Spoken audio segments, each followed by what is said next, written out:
അപ്പൊ രണ്ടുപേർക്കും റെഡ് കാർപ്പറ്റിലേക്ക് ഹൃദയം നിറഞ്ഞ സ്വാഗതം. ഭയങ്കര ഗ്ലാമർ ആയിട്ടുണ്ട് കേട്ടോ. ഒരു വേറൊരു ലുക്ക്. എവിടുന്നാ ശരിക്കും വരുന്നത്? ഞാൻ ബോംബെ നിന്നാണ്. അതെ, ദാദയാണ്. ബോംബെ ഇവിടെ എന്താണ് അവിടെ പരിപാടി? അല്ല, ബോംബെ എന്ന് പറഞ്ഞാൽ ഇവിടെ ടീ കിട്ടുള്ളൂ. ശരി, ഡയാനയുടെ കാര്യത്തിലും പറയണം. ഞാൻ കണ്ടപ്പോൾ ഡയാന അല്ല, ഡയാന ഒരു ബോളിവുഡ് ഹീറോയിനൊക്കെ പോലെ ഭയങ്കര മാറ്റമുണ്ട്. ശമ്പളം തരാൻ ഉദ്ദേശമില്ലെന്ന് തോന്നുന്നുണ്ടല്ലോ. അല്ലേ, ഞാൻ ഇവിടെ വരുമ്പോൾ ഒരു കാര്യം പറഞ്ഞു വിചാരിച്ചത്, അതായത് എന്റെ ഒരു വലിയ ആഗ്രഹം കൊഡാക് തിയേറ്ററിലെ റെഡ് കാർപ്പറ്റില് ഒരു നാൾ വരണം എന്നാണ്. അപ്പൊ നമ്മൾ അമൃത ടിവിയുടെ റെഡ് കാർപ്പറ്റിൽ വന്നിരിക്കണം. നല്ലൊരു തുടക്കമാവട്ടെ അല്ലേ? തുടക്കമാവട്ടെ. ഇനി ആഗ്രഹം പോലെ തന്നെ റെഡ് കാർപ്പറ്റ് നിങ്ങൾക്ക് രണ്ടുപേർക്കും തന്നെ അവിടെ പോകാൻ പറ്റട്ടെ. തീർച്ചയായിട്ടും. റെഡ് കാർപ്പറ്റ് ഇഷ്ടമില്ല? ആണ്, എനിക്ക് ഇഷ്ടമുണ്ട്. എല്ലാം ഇഷ്ടമാണ്. എല്ലാം ഇഷ്ടമാണ്. ശരി, ഇവരുടെ കൂടുതൽ വിശേഷങ്ങൾ നമുക്ക് ഇവരെ ഇരുന്ന് സമാധാനമായിട്ട് നമുക്ക് സംസാരിക്കണം. എനിക്ക് വേറൊരു ഡൗട്ട്, കൊഡാക് തിയേറ്റർ എന്ന് പറഞ്ഞല്ലോ, എനിക്ക് മനസ്സിലായില്ല. എനിക്ക് മനസ്സിലായില്ല. പിന്നെ അതാണ്, അങ്ങനെയൊന്നുമില്ല. എനിക്ക് എല്ലാം ഇഷ്ടം ഞാൻ പറഞ്ഞില്ലേ. ഞാൻ ഉദ്ദേശിച്ചത് നമ്മുടെ ആർക്കും മനസ്സിലായില്ല. വേറൊന്നുമല്ല, നമ്മുടെ അക്കാഡമി അവാർഡ്സ് ഓസ്കാർ നടക്കുന്നത് എവിടെയാണ്? ഓസ്കാർ എന്ന് പറയൂ കുട്ടി. അവിടെ എത്തിയ എന്റെ ഡയാന, ഞാൻ ഈ പഞ്ചായത്ത് മെമ്പറിന്റെ കയ്യിൽ നിന്ന് എന്തെങ്കിലും കിട്ടാൻ ആഗ്രഹിച്ച് നിൽക്കുന്ന ഞാൻ.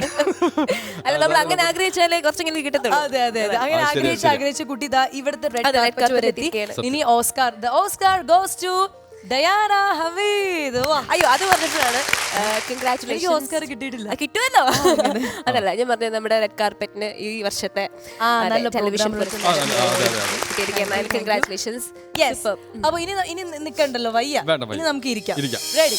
അപ്പൊ അസീസിക, ഡയാന, ആദ്യം തന്നെ അസീസികയുടെ എനർജിനെ കുറിച്ചാണ് എനിക്ക് സംസാരിക്കാനുള്ളത്. ഞാൻ എപ്പോൾ കണ്ടാലും അത് രാത്രിത്തെ ഷൂട്ട് ആയിക്കോട്ടെ അല്ലെങ്കിൽ വെളുപ്പാങ്കാലത്തെ ഷൂട്ട് ആയിക്കോട്ടെ, ഭയങ്കര എനർജി ആയിരിക്കും. ക്ഷീണമില്ലാതെ ഇങ്ങനെ ഡാൻസ് ആയിക്കോട്ടെ, ഗെയിം ആയിക്കോട്ടെ, പാട്ടായിക്കോട്ടെ, എന്തൊക്കെയാണ് കഴിക്കുന്നത്? താങ്കൾ ഒരു ദിവസം രാവിലെ മുതൽ രാത്രി വരെ എന്താണ് കഴിക്കുന്നത് എനർജിക്ക് വേണ്ടി? ക്ഷീണമില്ലാന്നിട്ടല്ല, നല്ല ക്ഷീണമുണ്ട്. പക്ഷേ തട്ടിൽ കയറിയ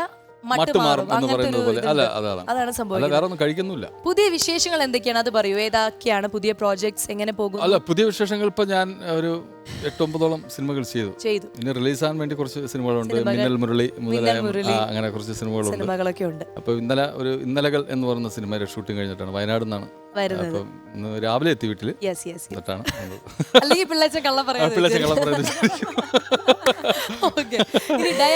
ഡയാന നമ്മുടെ അമൃത ടിവിയുടെ സ്വന്തം ചക്കരയാണ്. ഫൺസ് അപ്പോൺ എ ടൈം എന്ന പ്രോഗ്രാം ഇങ്ങനെ ഗംഭീരമായി അവതരിപ്പിച്ച് ഇങ്ങനെ പോകുന്നു. ഇപ്പൊ എന്ത് പറ്റി, കുട്ടി കാണുന്നില്ല? ഇപ്പൊ ശരിക്കും പറഞ്ഞാൽ ഫൺസിന്റെ സെക്കൻഡ് വേർഷൻ സീസൺ തുടങ്ങി, എന്റെ ഷൂട്ടൊക്കെ കഴിഞ്ഞു. അപ്പൊ റീസെന്റ് ആയിട്ട് ഞാൻ ധ്യാൻ ശ്രീനിവാസൻ, അജു വർഗീസ് എല്ലാവരും കൂടെ വീക്കം എന്നൊരു മൂവി ചെയ്തു. അപ്പൊ അതിന്റെ ഡേറ്റ് ഒരു ക്ലാഷ് ആയിട്ട് പക്ഷെ കുഴപ്പമില്ല, അടിപൊളി. ഒരു സ്ഥലത്ത് നിന്ന് വേറൊരു സ്ഥലത്തേക്കാണല്ലോ പറിച്ചു. അതെ അതെ അതെ, അതിലേക്കുള്ള വഴിയാണല്ലോ ഇത്. അപ്പൊ ആ സിനിമയുടെ ബാക്കി കൂടുതൽ വിശേഷങ്ങൾ എന്തെങ്കിലും വെളിപ്പെടുത്താറാണ്? തീർച്ചയായിട്ടും. കഴിഞ്ഞ മാസം അത്യാവശ്യം ഒക്ടോബർ നല്ലൊരു മാസമായിരുന്നു എന്നെ സംബന്ധിച്ച്. എനിക്ക് തണുപ്പുണ്ടായിരുന്നു, പിടിയരുത്, മഴയുണ്ടായിരുന്നു. എനിക്ക് 3 പ്രോജക്ട് ചെയ്യാൻ പറ്റി. സൈചക്രയുടെ മധുരം ജീവാമൃത ബിന്ദു എന്നൊരു പ്രോജക്ട്, പിന്നെ മെറി ക്രിസ്മസ് എന്നൊരു മൂവി, പിന്നെ ആയിരുന്നു വീകം. വീകം ഒരു നല്ലൊരു ത്രില്ലിംഗ് സബ്ജക്റ്റ് ആണ്, നല്ലൊരു സ്റ്റാർ കാസ്റ്റ് ആണ്. അതിലായിരുന്നു ജഗദീഷ് ചേട്ടൻ ഉണ്ടായിരുന്നത്. മതസൗഹാർദ്ദമാണ് നമ്മുടെ ബീഗം, മറ്റേ ക്രിസ്മസ്, പിന്നെ ഇപ്പൊ നല്ലൊരു ഒബ്സർവേഷൻ ആണ്. നല്ലൊരു ആർട്ടിസ്റ്റ്, നല്ലൊരു ഒബ്സർവേഷൻ കണ്ടുപിടിക്കുന്ന കാര്യമാണ് തീർച്ചയായിട്ടും. ഡയാനയുടെ അതായത് പേരില് ഡയാന ഹമീദ് എന്ന് പറയുന്ന പേര് എനിക്ക് തോന്നുന്നു അതൊരു ഹീറോയിൻ മെറ്റീരിയൽ ഒരു പേരാണ്. ശരിക്കുള്ള പേര് അത് തന്നെയാണോ? ഡയാന എന്നാണ് എല്ലാവരും വിളിക്കുന്നതെങ്കിലും എന്നോട് ചോദിച്ചാൽ ഡയാന എന്നേ പറയത്തുള്ളൂ. ശരിക്കുള്ള പേര് ദയ്യാന എന്നാണ്. ദയ്യാന എന്നാണ് അതിന്റെ പ്രൊനൗൺസിയേഷൻ. അതൊരു അറബിക് നെയിമാണ്. അമ്മയുടെ പേരാണ്. നല്ല അർത്ഥമാണ്. നല്ല മനസ്സുള്ളവർ, ദയുള്ളവർ, നല്ലൊരു അർത്ഥമാണ് അതിനുള്ളത്. എന്താണ് അർത്ഥം? ദയുള്ളവൾ.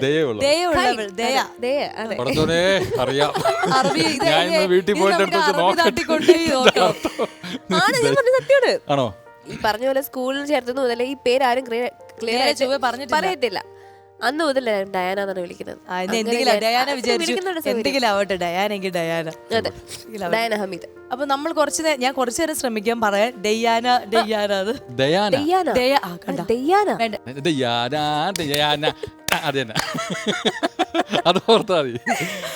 ഓർക്കാൻ പറ്റും തോന്നുന്നില്ല, അതുകൊണ്ട് നമുക്ക് ഡയാന മതി. ഡയാന തമിഴ് സിനിമ ചെയ്തു. ഇല്ലേ? മെമ്മറീസ്. സോ തമിഴില് എങ്ങനെയാണ് വന്നത്?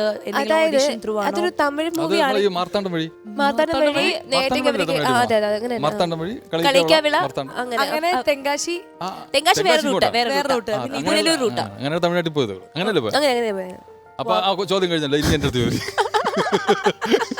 ആ ചോദ്യം തമിഴ്നാട്ടിൽ എത്തിപ്പെട്ടത് മാർത്താണ്ഡം വഴി എത്തി. പക്ഷെ ഈ മെമ്മറീസ് ഒരു സംഭവം അവിടെ സംഭവിച്ചു. അതെങ്ങനെ സംഭവിച്ചു? ആക്ച്വലി അതൊരു തമിഴ് ചിത്രമാണെങ്കിലും അതിൽ പ്രവർത്തിച്ചിരിക്കുന്ന പ്രവർത്തകരെല്ലാം മലയാളികളാണ്, സംവിധായകരടക്കം. കഴിഞ്ഞു ഷൂട്ട് കഴിഞ്ഞു. അതിൽ എന്ത് ക്യാരക്ടറാണ്? അതിലൊരു പോസിറ്റീവ് ആണോ? ഒരു പോസിറ്റീവ് ക്യാരക്ടർ തന്നെയാണ്. ഒരു ഡോക്ടറായിട്ടാണ്. അന്നാണ് അവൾക്ക് പോസിറ്റീവ് ആയത്. അതെ.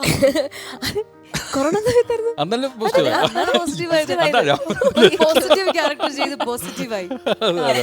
ഓക്കെ. ജാനകി എന്നാണ് കഥാപാത്രത്തിന്റെ പേര്. ഓക്കെ.